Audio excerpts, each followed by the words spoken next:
I thought she was dead. If you look at the front of the building and you know where her desk was, and it looks to me that nobody could be alive in there. So that's the worst 22 hours I've ever spent. Through the brightness I could see all these people with hard hats on, and my first thought was the rescue team must have been a lot larger than I thought. Then I realised later that in fact Graham was there with a hard hat on, and then I heard Graham's voice saying, "Hello my love," and one of the faces that came into view was his, which was just so wonderful. It was incredible. Once the ladder started coming down with her on it was just I went and spoke to the media afterwards, and I could hardly speak. My heart was just pounding, and it was amazing, just amazing.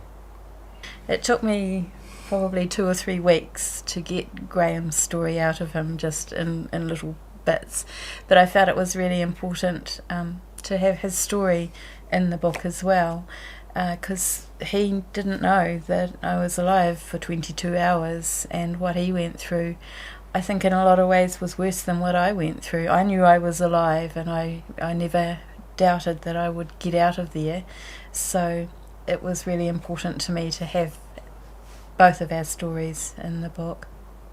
Getting the story out of me wasn't easy, still isn't it? It's still fairly, it just gets to me. I can cope with it, but it's not easy, and I don't think it ever will be either. It's an amazing time that we went through, and to be together again at the end of that day was quite stunning.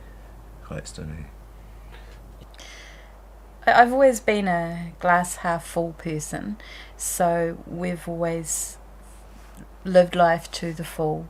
We have a little car that says Carpe Diem on the bottom, which means seize the day, and that is how we've lived our lives.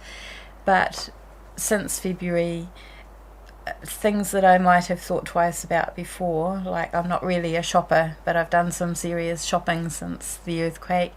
If you have to hesitate and think, should I do that now, I'm very much more likely to say, why not? Let's do it. So certainly realise how precious life is and need to make the most of every day. Absolutely. You don't know what's around the corner, ever. That includes everybody. But when you find that life has disappeared for somebody close and then it came back, it's unbelievable, and you have to live a life every day and treasure it, and we do. And it's good. Yes.